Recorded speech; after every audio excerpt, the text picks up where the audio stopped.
Anyways, hi. It's so good to see you guys again. It's been a hot minute since I've done a stream without uh the the help of my fellow streamers. Like collabs, which I've been doing for like the past like 2-3 weeks now.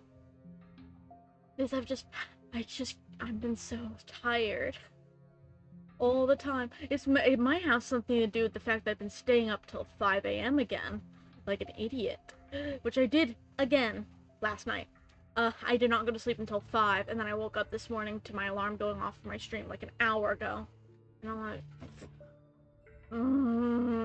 maybe I should just go back to bed.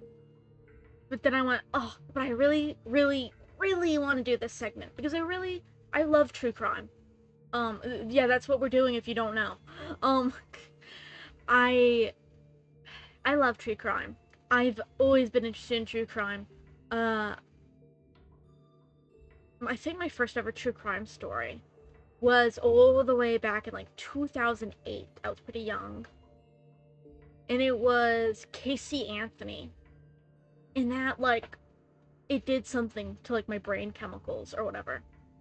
Because I went, I'm interested in this. I like knowing what's going on. I like solving mysteries. Even for a while, I actually wanted to, when I was younger. I did not end up pursuing this because, reasons. Mostly the fact that I have really bad asthma. I even thought of joining the FBI as a criminal profiler at one point. So I could, help solve mysteries and, like, get into the minds of criminals. And I, at one point, even thought of, like, back when he was alive, sending Charles Manson, like, a letter and asking him, hey, what the fuck's up? But, actual FBI profilers have tried that and they have not gone. They have not gone a lot. I mean, they have gone some, but, he's a fucking idiot. He's Charles Manson. So, yeah. Um, I did send Gypsy Rose Blanchard a letter, but I never got a reply back. I don't know what happened with that. It was really sad. But anyways, we are doing a special new segment today. A segment I've been planning for a while since my debut, and one that I've talked about doing a couple times. We're going to do a bit of a info dump on a true crime case. Now, I want to preface this. I'm not going to show any actual gore. I'm not going to show the actual photos of the bodies that do exist and that you could just find really easily on the internet. If you want to see the actual bodies, you could just Google it. I used crime scene sketches instead. Also, the case that we're going to do is pretty old now. It happened in the late 1800s, early 19th century. So a lot of the people involved in this case are not alive right now, but their descendants still may be alive. So when talking about this, you have to be a little bit respectful in the content you're doing, because though the people affected personally are not alive anymore, their descendants are.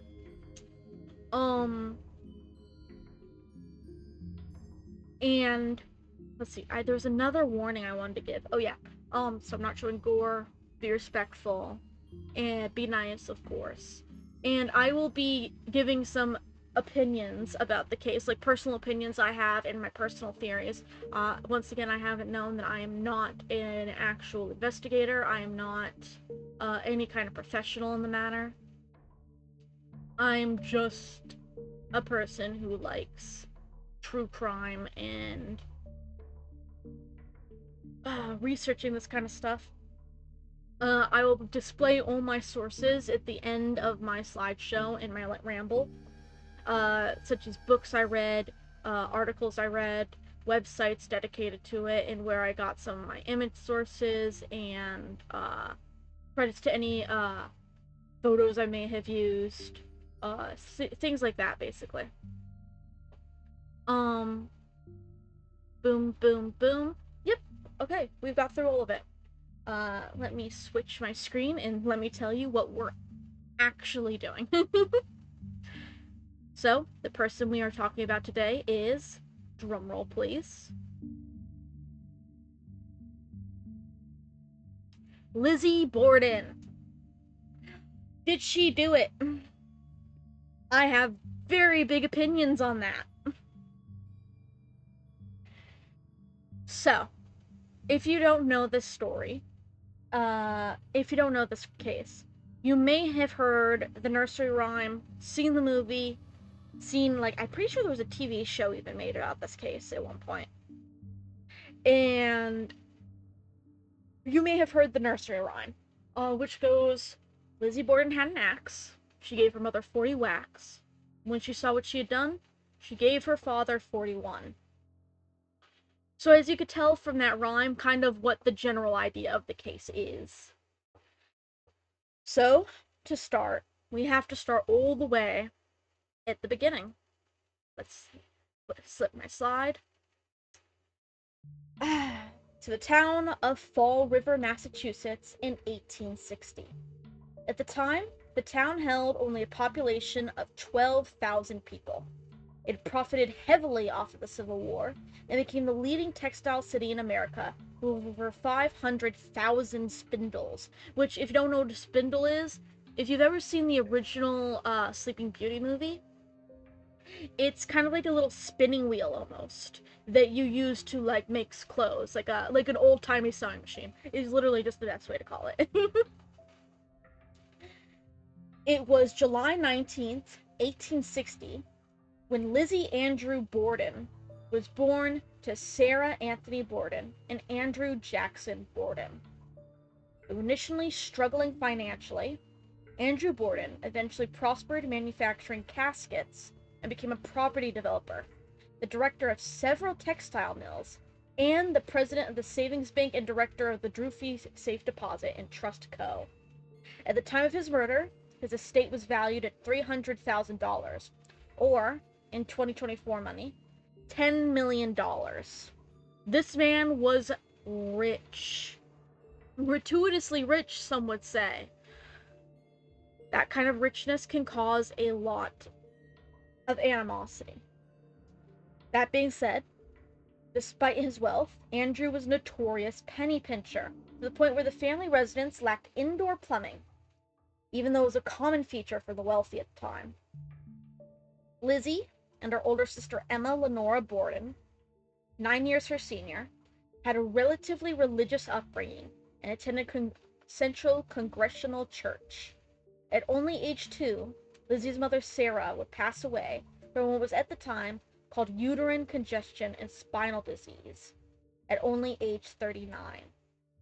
That being said, that could mean anything, ranging from uterine cancer to a very, very severe and traumatic miscarriage.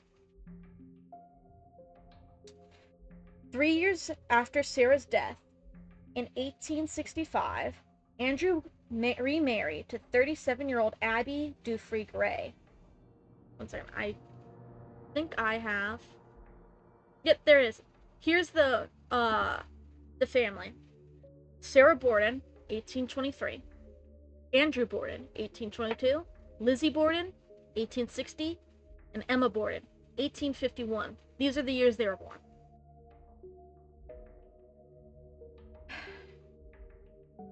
Three years after Sarah's death, he married Abby Dufresne Gray. Yeah, okay, I read that already. It was believed she desired respect and social status, but was often regarded as the daughter of a pushcart peddler. To marry someone of Andrew's station was unexpected. Many at the time speculated Andrew had proposed because he was looking for a housekeeper and someone to raise his daughters. The relationship between Abby and her stepdaughter Lizzie remains something of a mystery. There is no documented evidence of abuse or neglect. Several persons, however, including prosecution witnesses in the murder trial, reported the relationship was less than loving. Despite that, Lizzie would call her Mrs. Borden. In 1871, Andrew bought the now famous Borden home on 92nd Street, and not long after, Not long after, in 1889, they hired Irish immigrant Bridget Sullivan as a maid. So this is the Borden house. It's still there, by the way. You can get a tour of it, and you can look at all the rooms that the incidents happened in. I don't know how much it has been renovated. I watched a couple walkthroughs of the house from like different people, and I have some notes about it specifically. But when we'll get to it, we'll get to it. Um, by the way, I forgot to show this because I keep reading it and then not flipping my slides. Um, this is Abby Gray right there. She became the new mother of the household, stepmother. We don't know about Lizzie and her's relationship very well. It's widely regarded that it was not pleasant. But we'll be getting that. Anyways. On June 24th, 1891, the Borden home was robbed during daytime hours with Emma, Lizzie, and Bridget, all present at the home. Among the things stolen and documented in a journal was $75 or $80 in money, and some horse car tickets from Andrew Borden. And stolen from Abby's things was a watch and a chain, a breast pin, earrings, a shawl pin, and some other little things. Whatever other little things means. Lizzie, who at this time had been accused of shoplifting previously, is blamed for this daytime robbery. I don't know if you guys can hear that, but it just started raining, and I don't know if my mic can pick that up. So if you guys hear like a raining in the background, it's that.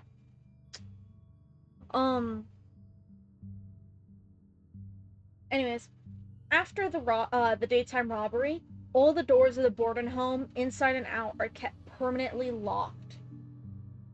A family argument on July 21st, 1892, prompted both sisters. Oh wait, 1 second. That's not it yet. I should have looked over these slides before I started again to refresh my memory, because I made this like a month ago, and I've only been slightly checking it to refresh my memory, so I can't really remember all the slides I have. A family argument on July 21st, 1892, prompted both sisters to take extended vacations in New Bedford. I have been unable to find information about what the argument was about, but they would return home a week before the murders, except for Lizzie, who chose to stay in a rooming house for 4 days instead of returning home. August 2nd, 1892, the entire household fell violently ill. Abby had feared poison, given that Andrew had not been a popular man in Fall River. The family's neighbor, Dr. Bowen, figured that was unlikely. August 3rd, 1892, Lizzie Borden tries and fails to buy poison from Eli Benz at D.R. Smith's drugstore.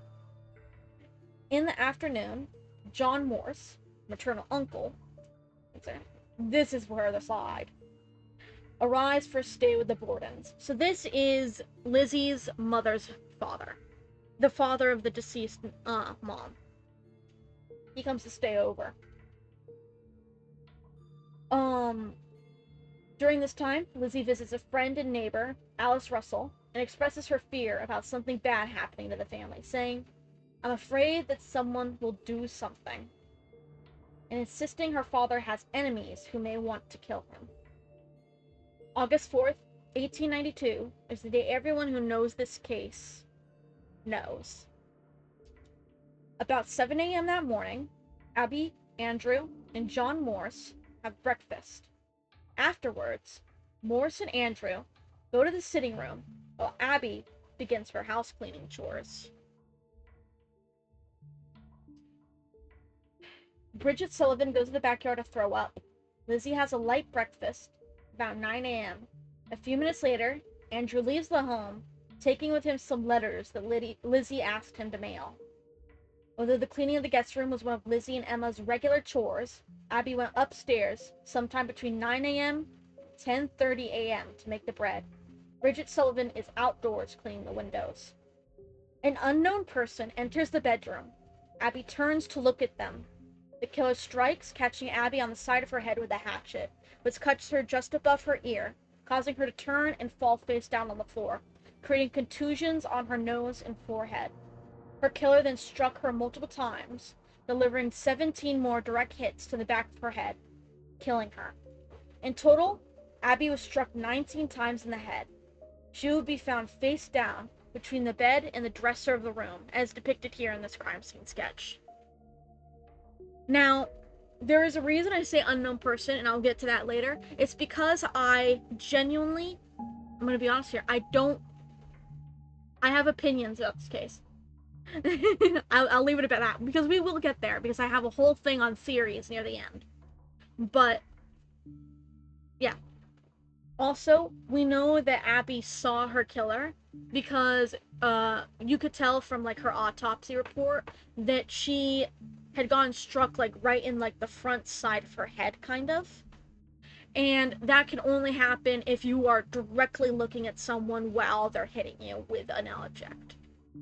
So what happened was, she had heard a noise behind her, or someone spoke to her behind her, or something.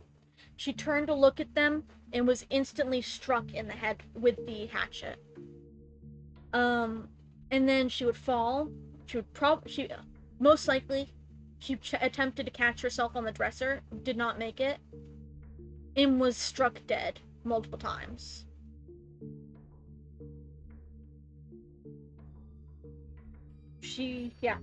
The body would lay undiscovered until Andrew Borden arrived home.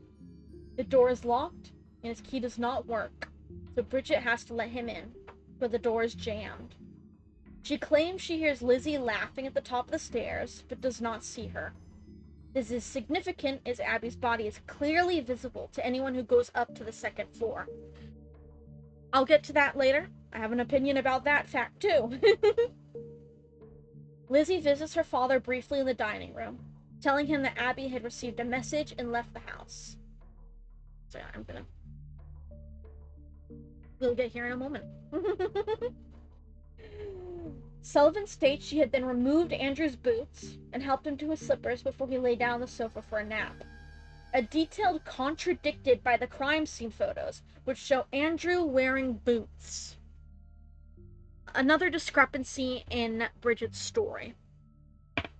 I have to say, I don't entirely trust Bridget's recalling of events. Now, this is very much a, how do I word this? This is very much a, oh, it was probably a very, very traumatic incident. She probably just forgot and remembered a different day where she had taken off his shoes for him.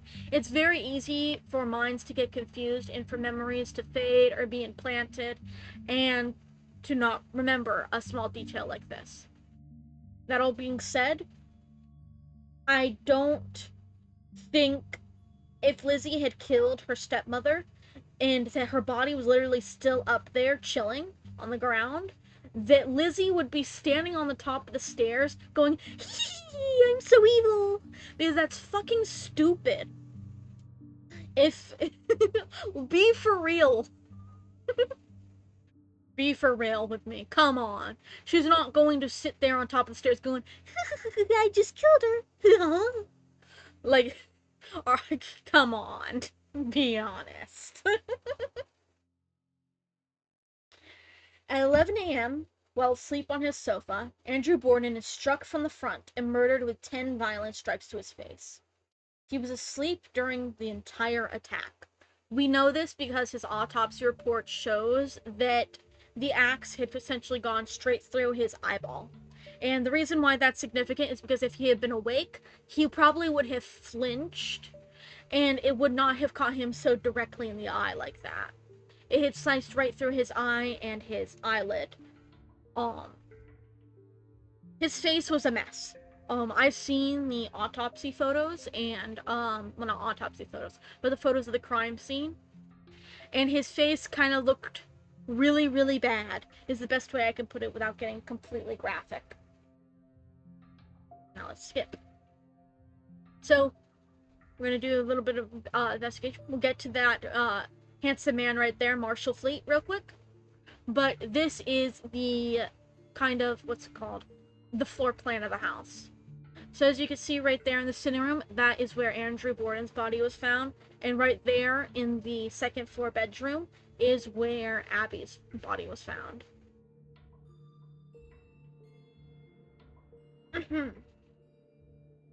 During the time of the murder, Bridget was in her attic room resting, and Lizzie claims to have been out there in the barn looking for fishing irons for a fishing trip they were planning.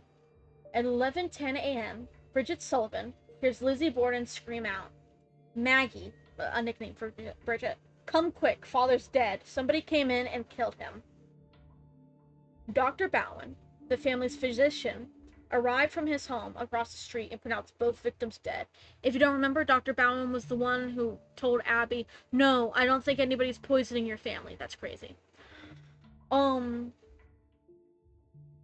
Detectives estimated that Andrew's death had occurred at approximately 11 a.m. It now begins the investigation. Dozens of policemen troop in and out of the Borden home. Doctors perform a post-mortem on the bodies on the living room table. And Lizzie is interrogated by Deputy Marshal Fleet. Lizzie's initial answers to the police officers' questions were at times strange and contradictory, probably because both her parents were just fucking murdered. First, she reported hearing a groan, or a scraping noise, or a distress call before entering the house. 2 hours later, she told police she had heard nothing and entered the house not realizing that anything was wrong. When asked where her stepmother was, she recounted Abby receiving a note asking her to visit a sick friend. She also stated that she had thought Abby had returned and asked if someone could go upstairs and look for her. Sullivan and a neighbor, Mrs. Churchill, were halfway up the stairs, their eyes level with the floor, when they looked in the guest room and saw Abby laying face down on the floor. Most of the officers who interviewed Lizzie and reported that they disliked her attitude. Some say she was too comic-poised. Despite her behavior and changing alibis, she was not checked for bloodstains. Police did research her room, but it was a cursory inspection. At the trial, they admitted to not doing a proper search because Lizzie was not feeling well. They were subsequently criticized for their lack of diligence. Okay, now I want to go on a little bit of a tangent here, and I may be nitpicky, but looking at the floor plan, the crime scene photos, and the sketches, and also a video I watched of a tour of the house, I have to say, I don't know if it was entirely possible to see Abby's body from the stairs. It doesn't matter in the long run, as they obviously found her body. And she was obviously murdered. But from what I saw, it looked a bit difficult to see a body hidden behind the bed from where the stairs were placed. I honestly think the only thing Bridget and Miss Churchill could have saw was just her feet poking out. I mean, if anyone wants to disprove me in some way or tell me in the comments something I might have missed there, I obviously they found her body. That's the point. It's just that I don't. I was watching a video and it was like, Abby Borden was found right here, and they pointed to like the spot like directly behind the bed. And I was watching the video and I scrolled back a little bit to where they were going up the stairs and they looked into the room in that kind of way Bridget and Miss Sullivan would have going up those stairs and looking into that room. And you would have only been really able to see her feet. So I think what happened was they went up, they saw her feet, and they rushed back all the way up to look, or they saw the feet, immediately rushed back downstairs to tell the cops. I need to get a drink real quick because my mouth's going dry. The storm outside my window is picking up a lot. I'm really worried that's going to get picked up on the recording somehow. Anyways, in the basement, police found 2 hatchets, 2 axes, and a hatch head with a broken handle. The hatch head was suspected of being the murder weapon, as the break on the handle appeared fresh in the ash and dust on the head. And ash dust.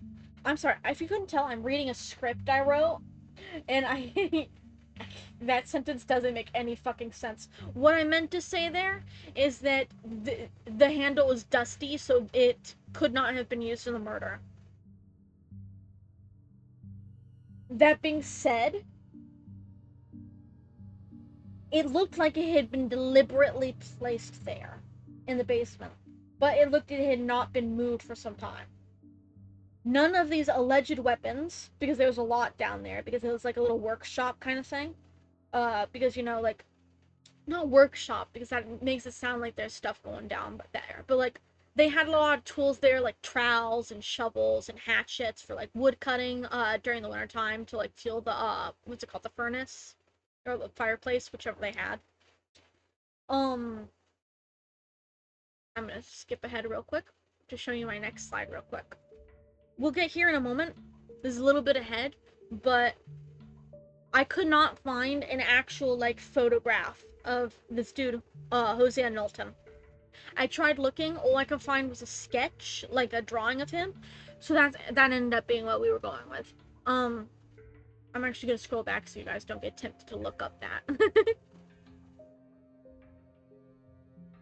Lizzie and Emma's friend Alice Russell decided to stay with the sisters the night following the murders, while Uncle John Morse spent the night in the attic guest room, contrary to later accounts that he slept in the murder site guest room. I want to mention this mainly because some authors, such as Beverly Falstad and Rich Little, who wrote Cold Case to Cold Closed, Lizzie Borden, My Story, theorized that John Morse was potentially having an affair with Bridget Sullivan during the time of the murders. And we know that during the time of Andrew Borden's murder, Bridget had been resting in the attic room. I do not know if the attic room was considered Bridget's room or not, or if it was simply just another guest room. But I do find that a bit interesting and a bit supportive of that theory, that they were having some sort of affair. Why? Well, sorry, why is not the right word. Why, obviously, either being love or sex, which is the foundation of humanity. I mean, mostly, why hide it? Well, he is a upper class man, and she is a maid. And also, she's Irish, which during that era was considered very, how do I word this? The Irish are not viewed very well. They're viewed as very low class people. And seen as very like, oh, they have a lot of kids and like they don't know how to support themselves, kind of thing. Especially because Ireland was a it still kind of is, if I remember correctly, a very poor country. And also, this is like, if I remember my timeline right, not very long after the potato famine, which absolutely wrecked Ireland. Anyways, off topic, sorry. Police stationed around the house one night, and one officer claimed to see Lizzie and Alice Russell go into the cellar holding a kerosene lamp in slop pail. After some time, both women left, but Lizzie returned alone. She was unable to see what she was doing, but today it looks like she was bent over the sink. Once again, I don't know how he saw that. Okay, this is the middle of the fucking night, and kerosene lamps suck. That could have been anyone. I don't know, like, maybe it was just a really well-lit night. Or, like, maybe pre-light pollution. He was, like, able to see her so well in the dark, or whatever. Kerosene lamps suck, and unless she literally held that lamp up to her face, little cartoon villain once again, and looked around all suspiciously, I do not know how the fuck he saw that was Lizzie Borden, and not Bridget, or Lizzie's sister, who, I keep wanting to call her Lenora.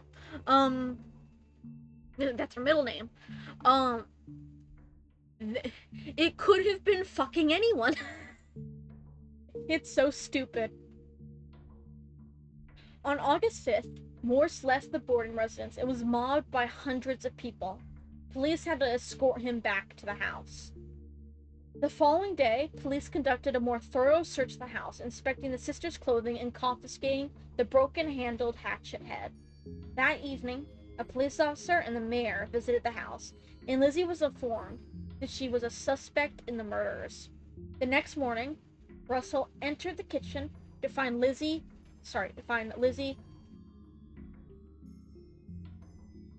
Why do I keep stopping myself? I'm saying the right name.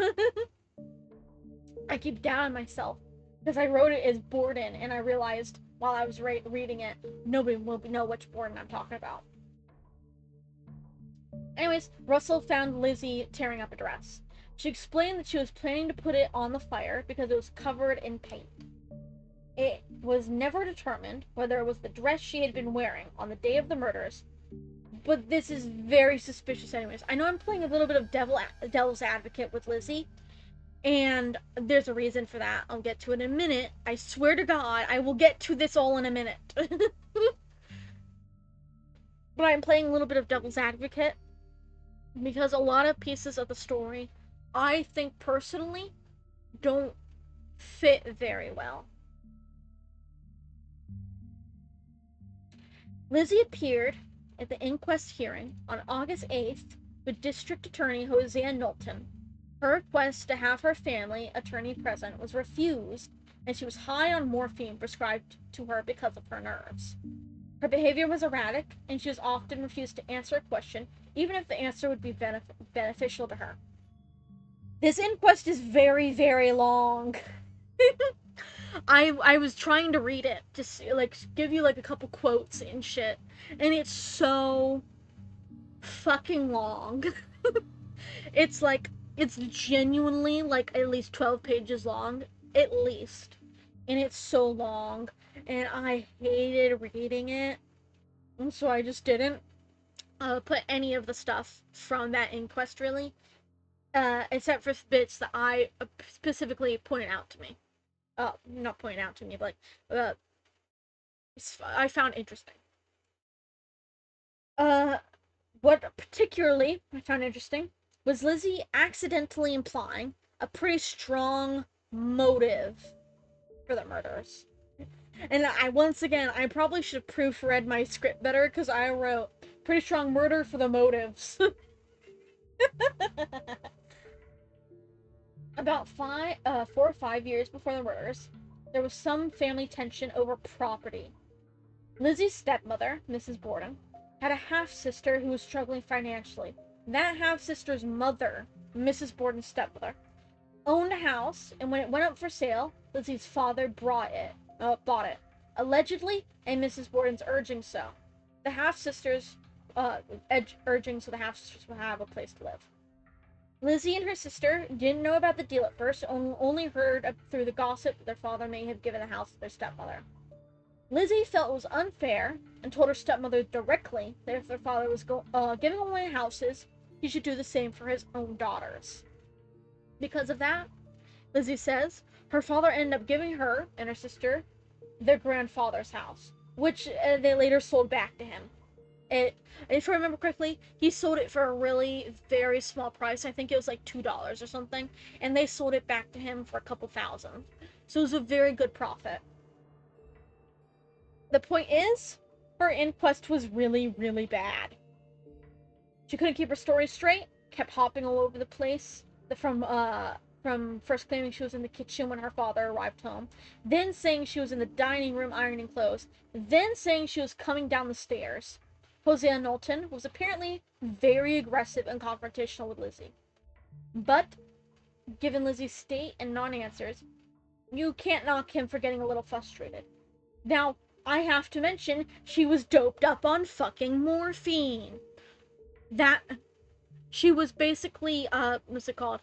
They called it, female hysteria at the time, and they were essentially calling her fucking insane, and she needed to be sedated because she was freaking out so badly about her parents' murders. Which contrasts very significantly with the story from the police at the house, that she was extremely calm and collected, and even scarily calm and collected to be able to tell the story. If you couldn't tell, I have opinions about that. That should just become my theme at this point. I have opinions about this. On August 11th, Lizzie was served with a warrant of arrest and jailed by a man named Marshall Hillard. The inquest testimony was later ruled inadmissible at her trial in June 1893. One second. So this is Marshall Hillard, the man who arrested her. I probably should have clicked to this a little bit earlier, but look at that magnificent mustache. Genuinely. I was looking at that picture for a while and I went, wow. What a mustache. Like, genuinely beautiful.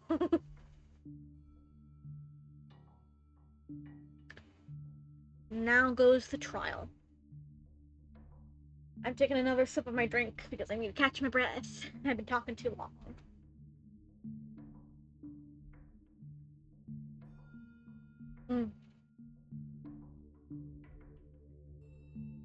I hope you all are really liking this, by the way. I'm so excited to do this, and I know it's a very quick thing, kind of. I'm pretty sure I'm going to be finished in like another 30 minutes, give or take. So this will be kind of like a short, hour-long-ish video, or maybe less. But I thank you guys so much for listening this long if you have. Now for the trial. Lizzie's trial took place in New Bedford starting on June 5th, 1893. Prosecuting attorneys were Hosea M. Knowlton and future United States Supreme Court Justice William H. Moody. Defending were Andrew V. Jennings, Melvin O. Adams, and former Massachusetts Governor George D. Robinson. 5 days before the trial's commencement on June 1st, another axe murder occurred in Fall River. This time, the victim was Bertha Manchester, who was found hacked to death in her kitchen.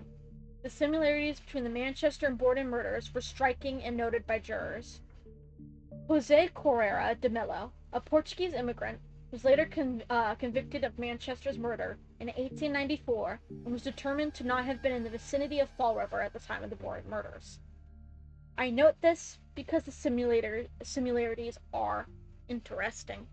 And I'm wondering what exact evidence they had that he was not in Fall River.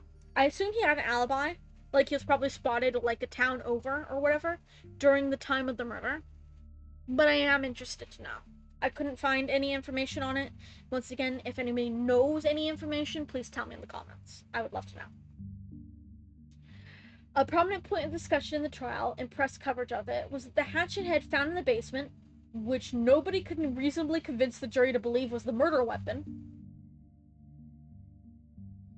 Yeah, nobody could convince the jury that this hatchet head covered in dust that was broken in the basement was the murder weapon. Probably because it wasn't.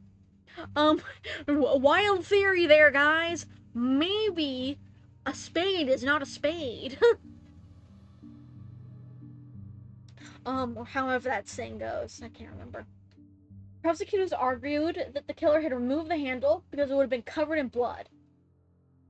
So would the fucking head of it. One officer testified that a hatchet handle was found near the hatchet head, but another officer contradicted this, because nobody can get their fucking story straight in this fucking story. One second, I need to remember, quickly refresh my mind. Oh yeah, so that's my next piece of evidence. I swear to God, that next slide means something. Lizzie's presence at the house was also a point of dispute during the trial, as Lizzie had told multiple people she was not in the house for 20 minutes or possibly half an hour. Oh wait, did I go? I can't even remember if I just said this line. Alice Russell, the friend, told the court, yeah, I saw Lizzie burning her dress, like we discussed earlier. Hyman Lubinsky, an ice cream man who peddled around the neighborhood, testified for the defense that he saw Lizzie leaving the barn at 10:03 a.m., and Charles Gardner, a stable owner nearby, confirmed the time as Hyman came to pick up his horse 5 to 10 minutes after 11. At 11 a.m., Lizzie called Sullivan downstairs, told her Andrew had been murdered, and ordered her to not enter the room. Instead, Lizzie went to get a doctor, Dr. Bowen, who pronounced Andrew dead at the scene. Like, you couldn't figure out that he's fucking dead, missing half of his head and his brain also all the way over here. I think she was in shock, personally. I imagine I can... So I'm very empathetic. At least I think I am. I think if I had walked into the living room and I had seen someone I loved, my father, my only surviving biological father. My dad's already dead, but listen here, hear me out here. If I walked into the living room, I turn my head, I see my dad dead on the couch. He's been hacked to death. My first thought isn't gonna be, and faint, or like, it's gonna be I'll probably slip into shock, and I'll probably be like, no, wait, oh my God, he's been murdered, wait, I need to go get a doctor, maybe he's still alive, maybe we can get him help, maybe we can help him, even though his brain's on the fucking floor.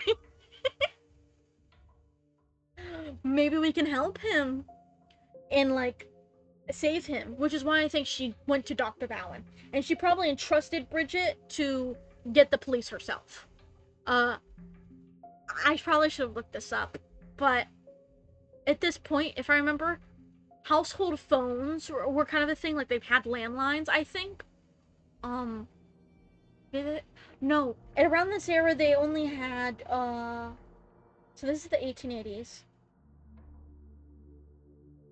No, they 100% had cell phones. No, well, not cell phones. Don't get me wrong there. No, they had a landline, like the little rotary phone, probably, where they called and they got connected to an operator. It's I'm still not sure about that. I don't think I'm right about that. I do not take that. I did not write that in the script. This is me going off on a little bit of a rambling tangent here. But at this point in time, I do think they had like a little phone thing. I don't know. He was a penny pincher. There probably was no phone in the home. So Bridget, why does nobody bring that up? Wait, actually, I'm walking myself into a circle here. How did? Whatever. Okay, I need to get back on topic. I'm rambling too hard. Mm. Both victims' heads had been removed during autopsy, and the skulls were admitted as evidence during the trial and presented on June 5th, 1893. Upon seeing them in the courtroom, Lizzie fainted. No fucking shit.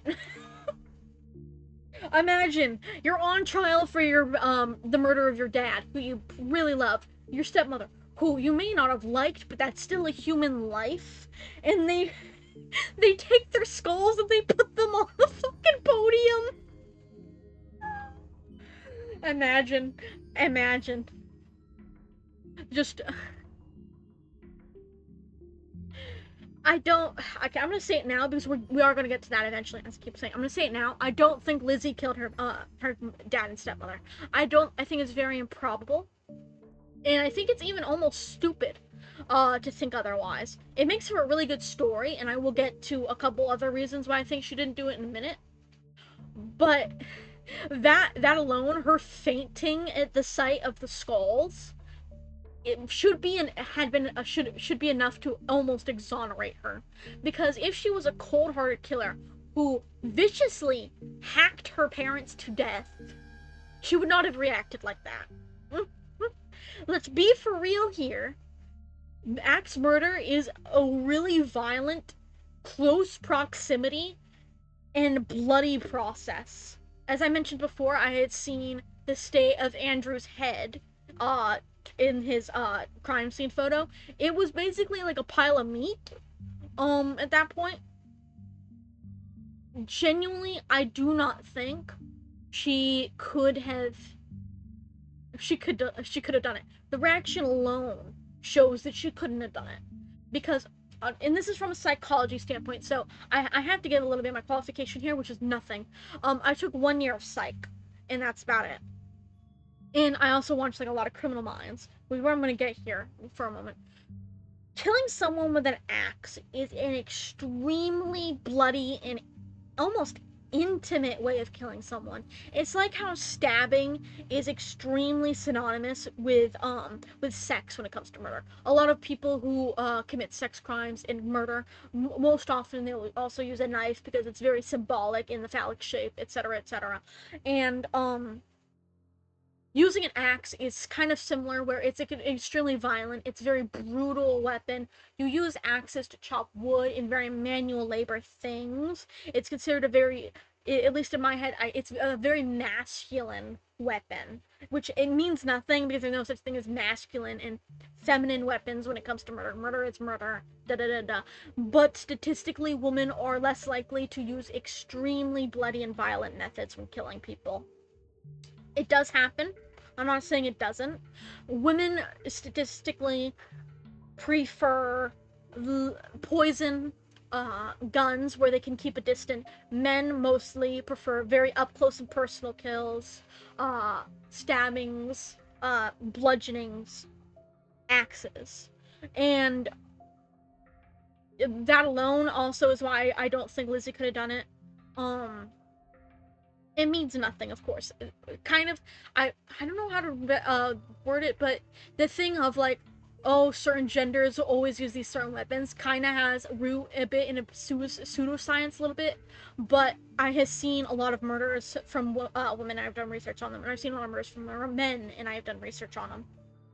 And I truly uh, do not see it very often where a woman is extremely viscerally violent. I the only time I think I've seen a woman be very viscerally violent is Carla Homolka, from the Barbie and Ken murders, with Paul Bernardo, and she's an outlier.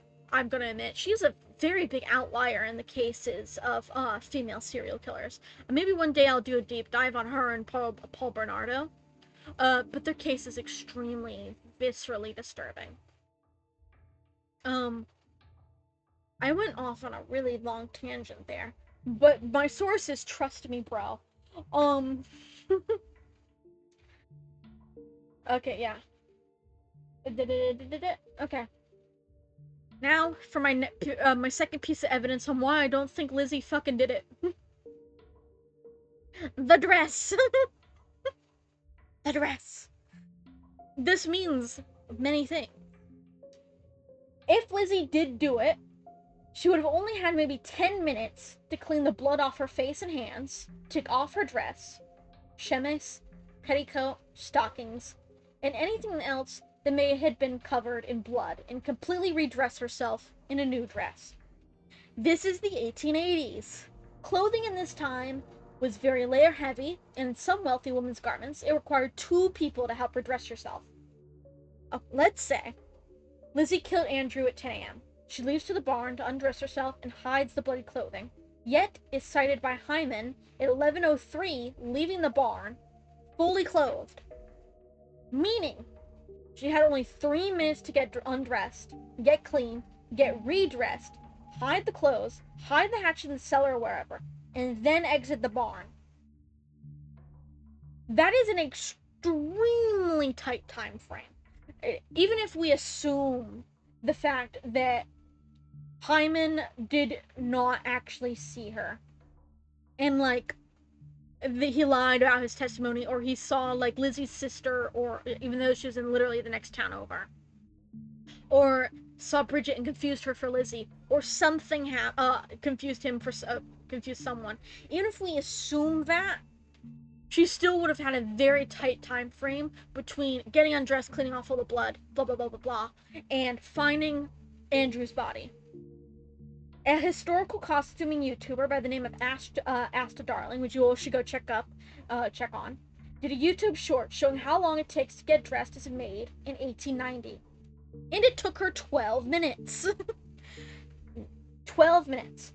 So, that's a maid. A wealthy woman, they wear a lot more layers. They're a lot more fanciful dress. While Andrew was a penny pincher, Lizzie had her own money. She would have obviously bought nice clothes, with like an allowance, or like borrowed dad's money, or even stole his money because she was known to be a bit of a thief. Let's be honest here. She still would have been dressed very nicely. As you could see, even in this bottom figure right there, you would have like a petticoat. You would have a chemise, underwear. It probably would have soaked through in the underwear, so you could have like, you probably didn't strip all the way down. But we have a chemise, which is directly underneath. Then you would have had the corset, and then you would have put on the petticoat. Then you would have put on the skirt. Then you would have put on the shirt. You would have buttoned that up. You would have also buttoned the sleeves, and she would also have had to put on a jacket if she wore one. That is a lot of layers. It takes a lot of time, and some of these garments, I imagine, because this happened in August, she probably wasn't wearing very heavy garments because this is fall weather and it's slightly colder out. So she's probably had to put on a jacket, but that's assumption. We don't know exactly what she was wearing. Can you tell I really like historical fashion? Anyways, yeah, it took Asta Darling 12 minutes to get dressed as a maid, and the maid had just as many layers as a wealthy woman's garment would. Yeah. I want to point this out a lot because I think it's a very, very fascinating subject. Oh, wait, 1 second. You didn't see that? I'm gonna flip back to trial real quick. Oh, no, no. There we go. Thank you for the trust me, bro, Snake. Thank you, lazy animator. Trust me, bro. Back to the trial. So, after that very, very long ramble, let's get back to the meat and potatoes. The presiding associate justice, Justin Dewey, who had been appointed by Robinson when he was governor, delivered a lengthy summary that supported the defense as his charge to the jury before it was set to deliberate on June 20th, 1893. After an hour and a half of deliberation, the jury acquitted Lizzie Borden of the murders. Upon exiting the courthouse, she told reporters she was the happiest woman in the world. After the trial, the Borden sisters moved into a large modern house in the Hill neighborhood in Fall River. Around this time, Lizzie began using the name Lisbeth A. Borden. At their new house, which Lisbeth dubbed Maplecroft, they had a staff that included 11 maids, a housekeeper, and a coachman. Because Abby was ruled to have died before Andrew, her estate first to Andrew, and then at his death passed to his daughters as part of his estate. A considerate settlement, however, was paid to settle claims by Abby's family. Despite the acquittal, Lizzie was ostracized by Fall River society. Her name was again brought into the public eye when she was accused of shoplifting in Providence, Rhode Island in 1897. So I'm skipping ahead a little bit so you can actually see that side I ran away from. In 1904, actress Nance O'Neill met acquitted murder suspect Lizzie Borden while in Boston. There, multiple theories as to the nature of the relationship, but it accumulated into Emma Borden having an argument with Lizzie in 1905 after a party Lizzie held for Nance. Emma moved out of the house and never saw her sister again. My personal crackpot theory is I think Lizzie and Nance O'Neill were in a relationship. I think they were lesbians. I have no proof for this at all, except the fact that I think it would make a really good story, which is exactly why Lizzie got prosecuted in the first place, is that it just makes a really good story. But, yeah, I have nothing for that. We don't know the nature of, like, the fight. We don't know why they had a fight, except that Lizzie held a party for Nance. We don't know anything that happened, except that it was so bad Emma stopped talking to her sister after that, and they never saw each other again until the day they died. Lizzie was ill in her last year following the removal of her gallbladder. She died of pneumonia on June 1st, 1927, in Fall River at the age of 66. Funeral details were not published, and few attended. 9 days later, Emma died from chronic nephritis in a nursing home in Newmarket, New Hampshire. The Borden sisters, neither of whom had ever married, were buried side by side in the family plot in Oak Grove Cemetery. Now let's get on to the series.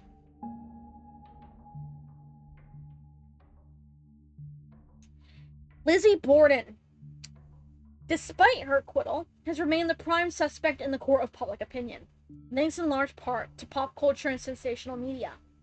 It is my personal opinion, as you all know by now, that Lizzie Borden is innocent, at least given the information I've seen.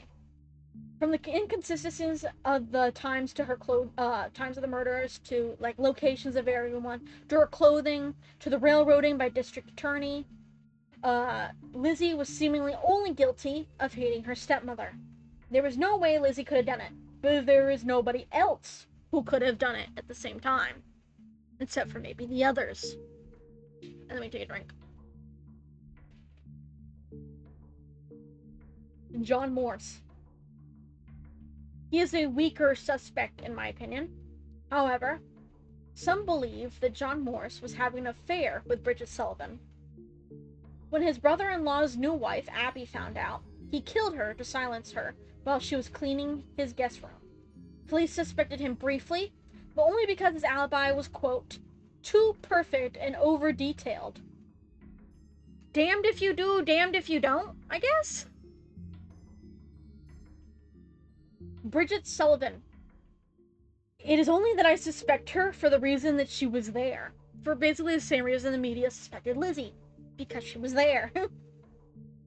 Much like Lizzie, her alibi hinged heavily on the only other person in the house. While it could have been the trauma of the whole ordeal, her account that she helped Andrew Borden take his shoes off and was the last person to see him alive is very suspicious, as Andrew was found with his boots still on. An inconsistent story, though, does not damn her. Emma Borden. Although Emma had an alibi at Fairhaven, about 15 miles, or 24 kilometers, from Fall River, crime writer Frank Spearing proposed in his 1984 book, Lizzie, that she may have secretly visited the residence to kill her parents before returning to Fairhaven in time to receive the telegram informing her of the murders. I also find this very impossible. Mostly because it's just a very tight route, I imagine. Because she would have to get to, Fall River. And I probably should have looked that up. That's my fault. I'll do better next time. I can't remember how long of like a walk or a drive 15 miles would be.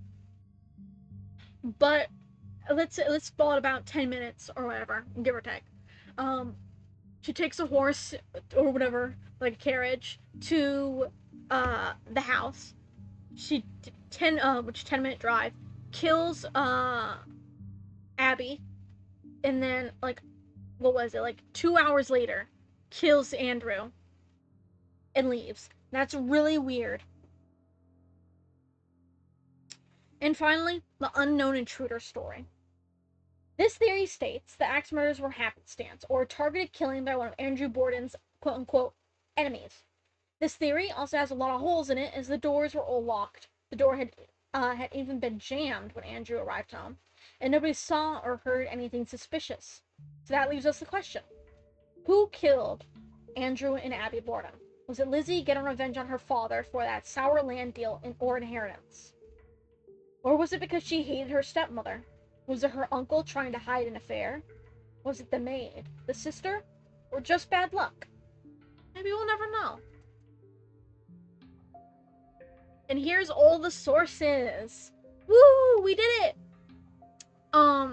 So I used crimearchives.net. They had a really big archive on the case, including a lot of the photos I used here of the people involved, including like the fleet marshal and the detective and the attorney.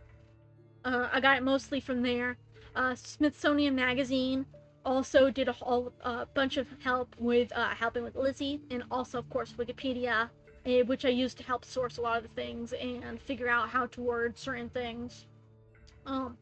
Also crediting Frank Spearing's book from 1984, Lizzie, for the theory about Emma Borden. And Cold Case to Case Closed by Rich Little and Beverly Fulstead, for helping with the theory of it being John Morse.